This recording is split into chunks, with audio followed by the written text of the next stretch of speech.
이달 들어 날이 좀 풀렸지만 지난달 참 추웠습니다. 12월에 이어 1월 난방비까지 많이 나오면 어쩌나 걱정이 많습니다.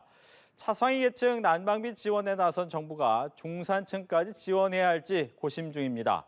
유혜미 한양대 경제금융대학 교수, 권혁중 경제평론가 두 분과 함께 이야기 나눠보겠습니다. 안녕하십니까? 네, 어서 오십시오. 네, 안녕하십니까. 먼저 이 지난달에 난방비 고지서 받으신 분들이 이제 걱정이 많으실 텐데 일단 난방비 지원된다라는 얘기 듣고 있는 분들이 많으실 것 같아요. 네.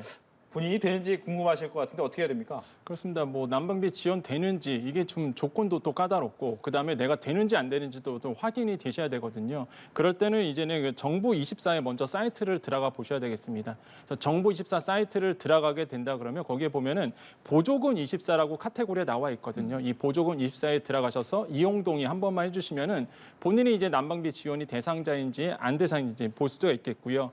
그다음에 사실 이제 보조금 24 가라 그러면 이제 약간 나이 드신 분들 같은 경우는 이게 뭐지라고 하세요. 그러다 보니까 이제 손쉽게 할 수 있는 방법이 있는데 그게 바로 이제 디지털 약자분들을 위해서 주민센터에서도 이거에 대해서 알려줍니다. 그래서 내가 온라인이 좀 힘드신 분들은 주민센터 가셔서 확인이 가능하고 또 한 가지는요. 이제 자녀도 확인할 수 있습니다. 네. 대신에 이용 동의를 해주셔야 되는데 이용 동의만 해주신다 그러면 자녀분들이 이제 부모님이 지용 대상자인지도 확인이 가능하다라고 말씀을 드리겠습니다. 예.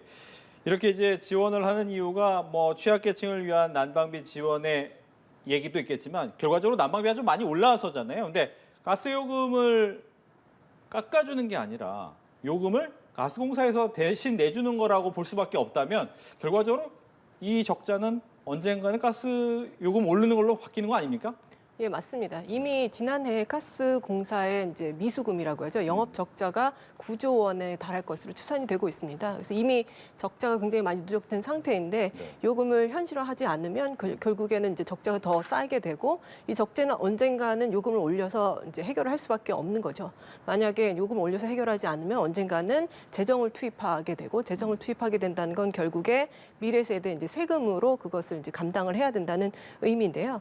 이미 정부는 2023년 경제 정책 방향에서 이 거시경제 여건을 고려해서 한국전력과 가스공사의 이 미수금 내지는 영업 적자를 2026년까지 요금을 현실화하면서 단계적으로 현실화하면서 모두 해소하겠다고 밝힌 바가 있습니다. 그래서 이번 1분기에는 사실 가스 요금이 동결이 되어 있지만 1분기 이후에는 다시 또 가스 요금을 올릴 계획이고요. 그래서 뭐 언젠가는 맞을 매인데 더 일찍 맞는 것이 지금 낫다라고 생각하고 있는 상황입니다. 이미 작년에는 이제 매를 피했기 때문에 그렇죠. 예, 더 앞으로도 계속 매를 맞을 일이 남아 있네요. 예. 네.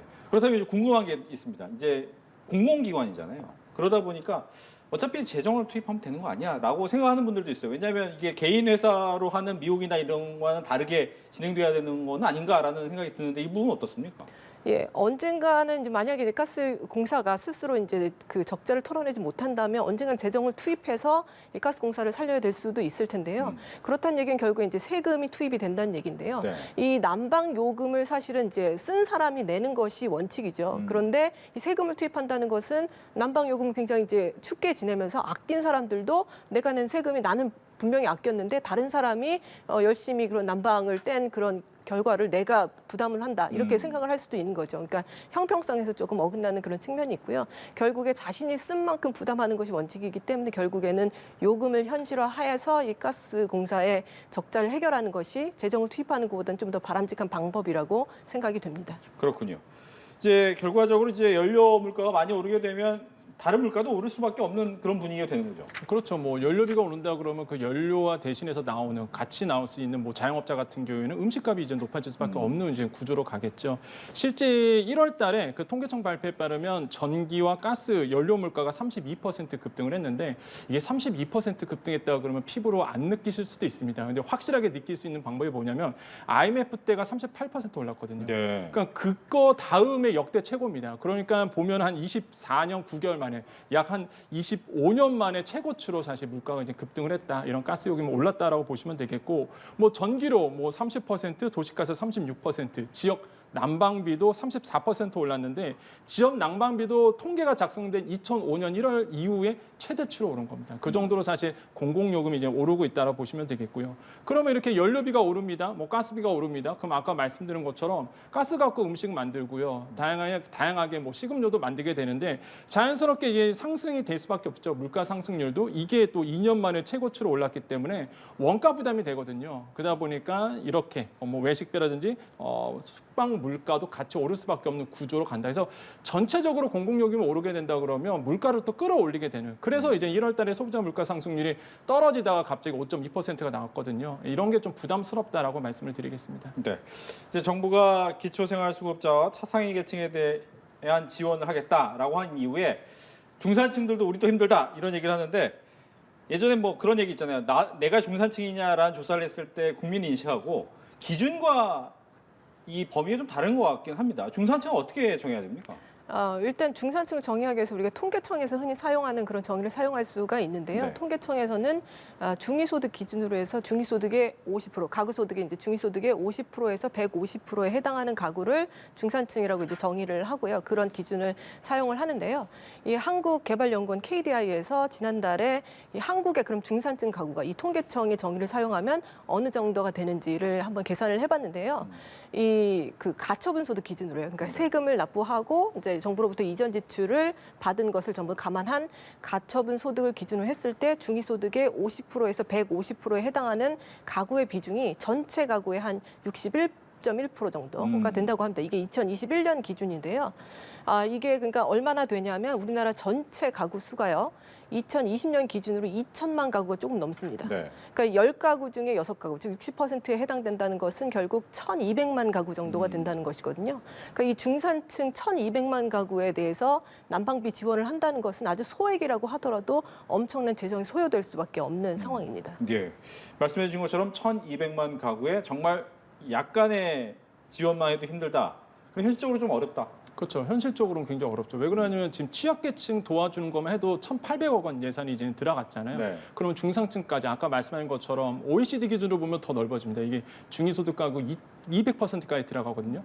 그러면은 뭐 200%라고 말씀드리면 우리나라 4인 기준으로 봤을 때는 월 가구 소득이 1,000만 원이 넘어가요.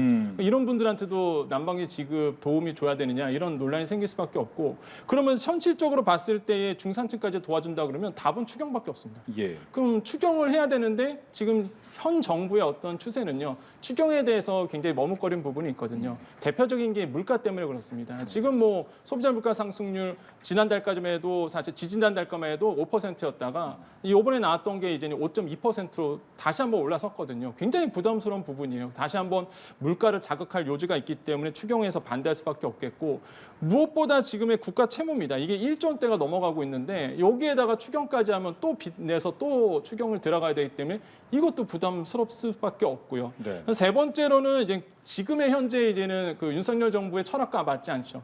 시작할 때부터 재정 준칙을 계속 외쳤거든요. 그래서 재정에 대한 부분들에서 굉장히 예민하게 반응하는데 이거를 어기고 다시 한번 뭐 추경을 한다. 이런 거에 대해서 좀 철학도 맞지 않고 마지막으로 봤을 때 야당에서 먼저 추경 아젠다를 꺼냈습니다. 그러면 이제 여당이 가기가 조금 보기가 어려운 부분이 있어요. 그래서 이런 다양한 이유 때문에 사실 지금의 현 정부는 사실적으로 지금 중상층까지 줄 수 있는 예산 마련이 그렇게 쉽지 않아 보인다. 추경밖에는 답이 없다라고 말씀을 드리겠습니다. 예. 근데 추경하는 게 쉽지 않아 보이잖아요. 그렇게 될 때는 그럼 공급 가격을 낮추거나 아니면 세제 혜택을 주거나 이런 방법은 가능성이 있습니까? 결국에 공급 가격을 낮추든 세제 혜택을 주든 이것은 결국에 이제 정부의 부담이 되는데요. 그것을 이제 지원하는 이제 재원을 어떻게 마련할 것이냐. 결국에 이 현재 필요한 재원을 이제 미래로 넘기는 거거든요. 그러니까 재정 적자가 늘어날 수밖에 없고요. 이것 때문에. 그럼 재정 적자가 늘어난다는 것은 결국에 국가 채무가 늘어난다는 거고 미래 세대로 이 지금 빚을 전가한다는 의미죠. 그러니까 결국에 미래에 언젠가는 내야 될 세금을 지금 현재는 막아보자 하게 되는 건데요. 이거는 뭐 결국에는 지금 재정 준칙 라든지 이런 걸 도입하면서 재정의 건전성을 회복하려는 현재 정부의 기조와도 맞지가 않고요. 그다음에 공급 단가를 낮춘다는 것은 결국에 이제 물가에서 이 전기나 가스 요금 인상으로 인한 부분을 좀 덜어낸다는 의미인데요. 이미 이 원가가 상승한 그 상승 요인은 그대로 남아 있는데 그 공급 가격만 낮춘다고 하는 것은 결국에 물가 상승 요인이 있지만 이것을 눈 가리고 아웅하는 시기거든요. 결국에 이제 소비자 물가 이 부분이 제대로 잡히지가 않으면 물가를 잡기 위한 이제 금리 인상이라든지 이런 여러 가지 긴축 정책의 정도도 이제 적절한 것보다는 못할 수가 있고요. 결국에 이 고금리를 끌고 가야 되는 기간이 더 늘어날 수도 있는 그런 부작용이 있기 때문에 어떤 면으로 봐도 이렇게 굳이 요금을 현실화하는 것을 좀 이연하는 그런 정책은 지향하는 것이 맞지 않나 하는 생각입니다. 네. 그러다 보니까 이제 중산층보다는 오히려 소상공인한테 좀 포커스를 맞추는 게 낫지 않냐 이런 얘기가 있는데 가능성 있는 지원이 있을까요? 저는 뭐 충분히 있다라고 생각을 해봅니다. 일단 소상공인분들 어느 정도로 어려냐면 최근에 이제 소상공인 연합회에서 긴급 실태 조사를 했습니다. 그러니까 서베이를 돌린 거죠. 그랬더니 99%가 나 지금 난방비 때문에 연료비 때문에 너무 힘들다라고 대답을 했고요. 네. 그 중에 봤을 때 35%는요, 뭐 대안이 없다, 뭐 방법이 없다라고 얘기할 정도로 지금 소상공인 분들이 굉장히 지금 힘들어하고 있는데 그래서 지금 대안으로 나온 게 이제 첫 번째로 본다 그러면 난방비 요금 할인 정도가 이제는 예상해 볼 수 있겠고 두 번째로는 에너지 바우처 지금의 조건이 이제는 뭐 수급권자 아니면 이번에 또 가스 요금 할인은 뭐 차상위까지 늘려줬는데 네. 여기에 이제는 에너지 바우처에 일시적으로나마 이제 소상공인들도 포함할 수 있도록 하는 부분. 마지막 세 번째로는 이제 가스비를 납부유예하는 정도 한 요 정도 선에서 지금 논의가 이루어지고 있는데 과연 이것에 대해서 어느 정도 정부가 이거에 대해서 받아줄지는 좀 더 지켜보셔야 되겠다고 말씀을 드리겠습니다. 예. 그러다 보니까 이제 에너지 대란 속에서 돈을 번 기업들이 있습니다. 이 기업들에게 이제 좀 돈을 많이 걷는 게 어떠냐라는 얘기가 있는데 이 부분은 경제적으로 어떻게 봐야 됩니까? 경제적으로. 예, 이걸 지금 이 이른바 횡재세라고 횡재세. 하는 거죠. 네. 횡재를 봤으니 거기에 대해서 세금을 부과하겠다는 건데요. 이 횡재라는 것을 사실은 어떻게 정의할지가 상당히 애매모호한 측면이 있습니다. 결국에 정당한 자유시장 경제에서 정당한 경쟁을 통해서 얻은 이익이 아닌 뭔가 이제 운이 좋아서 얻게 된 이득에 대해서 세금을 부과하겠다는 건데 네. 이 두 가지를 어떻게 경제적으로 구분할 수 있을지가 일단은 이제 뭐 현실에 맞지가 않고요. 그 다음에 만약에 이제 과도한 이익이라고 하면 어느 정도가 과도한 이익인지 이것도 이제 정의를 내리기가 굉장히 어려운 부분인데요. 우리나라 같은 경우 이제 정유사가 최근 사상 최고 이익을 죄송합니다. 얻고 있기 때문에 이 부분에 대해서 이제 세금을 부과하자는 의견이 나오고 있는데 우리나라 정유사들은 사실 원유를 직접 채굴하는 것이 아니라 수입을 해서 정제를 해서 판매하는 그런 업종이기 때문에 사실 이제 원유를 그냥 보유하는 것만으로 채굴하는 것만으로 갑자기 이익이 굉장히 늘어난 그런 상황은 아니거든요. 그래서 횡재세에 아주 정당한 적용 대상은 이제 아니라고 보는데요. 그럼에도 불구하고 우리가 횡재세를 부과하려고 한다면 사실은 이런 횡재라는 것은 어느 누구에게나도 이제 나타날 수가 있는 거죠. 그렇죠. 그리고 그 기업들이 이제 기업 활동을 하다 보면 언젠가는 이제 영업이익이 좋을 때도 있고 안 좋을 때도 있는데 좋을 때는 세금을 부과하겠다. 하지만 손실에 대해서는 어떤 보전도 해주지 않고 이런 경우에는 결국에 그 기업으로 하여금 영업 활동에 있어서 뭐 창의적인 아니면 혁신을 할 수 있는 동기를 사실은 이제 제거하거나 감소시키는 그런 효과가 있기 때문에 사실 시장 원리에는 맞지 않는 그런 정책이라고 볼 수가 있겠습니다. 그렇군요. 말씀하신 것처럼 돈 벌 때는 약간 내라. 하지만 안 벌 때는 그러면 보전을 같이 해줘야 되는데 그건 또 어렵다는 거잖아요. 예, 그렇죠. 알겠습니다. 근데 좀 외국에서 유럽에서 약간 이런 얘기 나오긴 하더라고요. 그렇죠. 이제 사실 횡재세라는 아젠다가 우리나라에 언제 처음 이렇게 좀 이슈가 됐냐면 사실 코로나19 때 사실 그때 이제는 가격이 점핑하면서 그때 이제 유럽에서는 막대한 이윤을 얻었었거든요. 그래서 그때 이제 우리나라에서도 이제 정유사들이 막대한 이익을 거두니까 여기서 이윤에 대해서는 초과 이윤세를 걷자라는 얘기가 그때 이제 나왔다가 그러다가 이제 흐름이 이제는 갑자기 정유 가격이 기름 가격이 떨어졌거든요. 그게 쏙 들어갔었죠. 그 얘기가. 그러다가 이제 최근에 다시 이제 횡재세, 초과 이윤세 얘기가 이제 나오게 됐는데 그래서 일각에서는 지금의 난방비 이 예산 어디서 마련할 거냐? 그럼 추경하기도 힘들고 그렇다고 지금 중산층이나 소상공인 도와줘야 되겠고 그러면은 이제는 막대한 이윤을 거뒀던 뭐 정유사들에서 초과 이윤세를 걷어서 횡재세를 걷어서 뭐 주자라는 일각의 목소리가 이제 나오고 있는데 이 정유사들은 지금 같은 경우에는 좀 불만을 표현하고 있습니다. 아까 교수님께서 말씀하신 것처럼 사실 전력 난방의 주요 수입원은 LNG잖아요. 근데 이거 이미 정유사들은 사실 이제 소속되진 않거든요. 사실 정유사들은 LNG를 수입하는 부분이 아니기 때문에 난방비와 우리랑 상관이 없는데 왜 우리한테 내라 그러냐 이런 목소리가 나올 수밖에 없고 하지만 외국에서는 횡재세에 대해서 속속 도입을 하고 있습니다. 대표적인 게 영국이고요. 그다음에 뭐 스페인, 프랑스, 헝가리 굉장히 많아요. 뭐 네덜란드, 이탈리아, 그리스 다 이 횡재세 회계세에 대한 얘기가 나오고 있고요. 이미 회계세를 하고 있고 유럽 같은 경우에는 이제는 유럽 연합 같은 경우는 연대기여금이라는 이름으로 해서 이제는 횡재세 비슷하게 걷고 있거든요.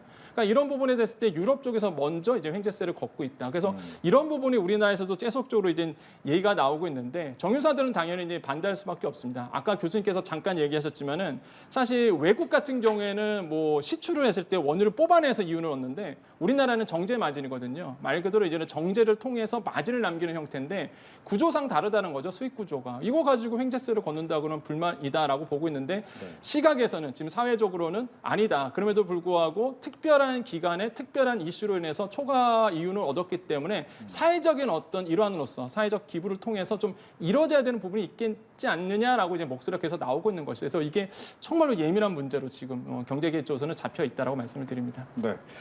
교수님, 그러면 기본적으로 이제 공급 가격이 정해져 있고 거기에서 마이너스를 받으면서 공급을 할 수는 없기 때문에 현실화해야 된다. 근데 문제는 현실화하다 보면 계속 난방비 대란, 또 여름에는 또 에어컨, 전기료 대란 이런 게 계속 날 거 아닙니까? 결과적으로 근본적으로 어떻게 대처를 해야 됩니까? 최근에 이제 난방비 대란 아니면 이제 전기요금 인상 이런 부분들은 사실은 이제 원가하고 관련이 있는 거고 이 원가라고 하는 것은 결국에 러시아 우크라이나 전쟁 때문에 이 에너지의 수급이 원활하지 않아서 일어난 게 효과가 굉장히 크거든요. 그러니까 이 러시아 우크라이나 전쟁이 이제 뭐 잠잠해지면 그런 부분 좀 없어지겠지만 그럼에도 불구하고 언제든지 또 새로운 이제 충격이 발생하면 이 에너지 수급이 원활하지 않음에 따라서 이런 일이 일어날 수가 있습니다. 따라서 그 에너지원의 그런 안정적인 공급을 확보하기 위한 정부의 자원 외교 이런 부분들이 필요할 거고요. 그리고 앞으로는 사실 탄소 중립으로 가기 때문에 이런 화석 연료보다는 뭐 친환경 에너지 아니면 재생 에너지 같은 방향으로 에너지 전환이 일어날 텐데요. 이런 부분은 사실은 뭐 태양 에너지라든지 풍력 에너지라든지 이런 부분 같은 경우는 이제 원유라든지 아니면 가스와는 달리 그래도 그 국가에서 저장하고 있는 에너지보다는 다른 기술에 좀 더 이제 의존하는 측면이 크기 때문에 우리나라도 지금 신성장 동력으로 이런 에너지 산업에 대한 투자가 많이 이루어지지 않고 있습니까? 그러니까 앞으로 에너지 전환이 이제 가속화됨에 따라서 우리나라도 이 부분에서 좀 더 선점을 할 수 있는 영역을 확보하고 기술에 대한 투자를 좀 더 확실하게 하는 방법이 궁극적으로 이제 에너지 문제를 좀 해결하는 그런 방법이 아닐까 하는 생각을 합니다. 알겠습니다. 이렇게 해서 난방비 대란과 관련해서 두 분과 함께 이야기를 나눠봤습니다. 오늘 얘기 잘 들었습니다.